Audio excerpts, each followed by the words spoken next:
Ramachari serial ಅಂತ್ಯವಾಗುತ್ತಾ ಎಲ್ರು ಕೂಡ ಪ್ರಶ್ನೆ ಮಾಡ್ತಿದ್ದಾರೆ. ಯಾಕೆಂದ್ರೆ ಬಿಗ್ ಬಾಸ್ ಕೂಡ ಸ್ಟಾರ್ಟ್ ಆಗ್ತಾ ಇದೆ. ರಾಮಾಚಾರಿ ಕೂಡ ಒಂದು 9 ಗಂಟೆಗೆ ಧಾರಾವಾಹಿ ಪ್ರಸಾರ ಆಗ್ತಿರೋದು. ಈಗ ಬಿಗ್ ಬಾಸ್ ಬರುವಂತ ಕಾರಣ ಧಾರಾವಾಹಿಗಳ ಒಂದು ಪ್ರಸಾರ ಯಂತ್ರದಲ್ಲಿ ಏನಾದ್ರು ಬದಲಾವಣೆಗಳಾಗುತ್ತಾ, ಏನ್ ಕತೆ ಅಂತ ಬಹಳಷ್ಟು ರೀತಿಯಲ್ಲಿ ಕುತೂಹಲ ಕೂಡ ಕ್ರಿಯೇಟ್ ಆಗಿದೆ.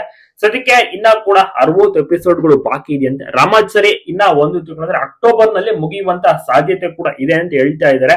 ತುಂಬಾ ಜನರಿಗೂ ಕೂಡ ಇಷ್ಟ. 4 ವರ್ಷಗಳಿಂದ ರಾಮಾಚಾರಿ ಧಾರಾವಾಹಿ ಬರ್ತಾ ಇತ್ತು. ರಾಮಾಚಾರಿ ಆಗಿರ್ಬೋದು, ಚಾರು ಪಾತ್ರ, ಜಾನಕಿ ಪಾತ್ರ, ಮತ್ತೆ ಆಚಾರ್ಯರ ಪಾತ್ರ ಎಲ್ಲವೂ ಕೂಡ ಸೂಪರ್ ಆಗಿ ಮೂಡಿ ಬಂದಿತ್ತು. ಆಮೇಲೆ ಮುರಾರಿ ಪಾತ್ರ ಆಗಿರ್ಬೋದು, ಸಿಕ್ಕಾಪಟ್ಟೆ ಚೆನ್ನಾಗಿ ಎಲ್ಲರೂ ಕೂಡ ನಡೆಸ್ತಾ ಇದ್ರು. ಆದ್ರೆ ಈಗ ಧಾರಾವಾಹಿ ಅಂತ್ಯ ಕಾಣ್ತಾ ಇದೆ ಅತಿ ಬೇಗನೆ. ಈಗ ಸದ್ಯಕ್ಕಿನ್ನ ಕೂಡ ಕ್ಲೈಮ್ಯಾಕ್ಸ್ ಬಂದಿಲ್ಲ. ಒಳ್ಳೊಳ್ಳೆ ಟ್ವಿಸ್ಟ್ ಗಳು ಕೂಡ ರಾಮಾಚಾರಿಯಲ್ಲಿ ಬರ್ತಾ ಇದೆ. ಸದ್ಯಕ್ಕೆ ಗರ್ಭಿಣಿಯಾಗಿರುವಂತ ಚಾರು ನೆಕ್ಸ್ಟ್ ಯಾವ ರೀತಿ ಮಗು ಆಗುತ್ತಾ, ಏನ್ ಕಥೆ ಆಗುತ್ತೆ, ಮಗುವಾಗಿ ಏನಾದ್ರು ಅಂತ್ಯ ಮಾಡ್ತಾರ ಕಾದು ನೋಡ್ಬೇಕು. ಇನ್ನ 1-1.5 ತಿಂಗಳ ಕಾಲ ಧಾರಾವಾಹಿ ಆರಾಮ್ಸೆ ಪ್ರಸಾರವಾಗುತ್ತಂತೆ. ಸೊ ಇದನ್ನ ಕ್ಲಾರಿಟಿಯನ್ನು ಸಹ ಕೊಟ್ಟಿದ್ದಾರೆ. ಬಿಗ್ ಬಾಸ್ ಬರುವಂತ ಕಾರಣ ಈ ಒಂದು ಧಾರಾವಾಹಿ ಟೈಮಿಂಗ್ಸ್ ಏನಾದ್ರು ಚೇಂಜ್ ಆದ್ರೂ ಆಗ್ಬೋದು, ಹೇಳಕ್ ಆಗೋದಿಲ್ಲ. ಅದು ಕಾದು ನೋಡ್ಬೇಕಿದೆ. ಚೆನ್ನಾಗಿ ಕೂಡ ಶೂಟಿಂಗ್ ನಡೀತಾ ಇದೆಯಂತೆ.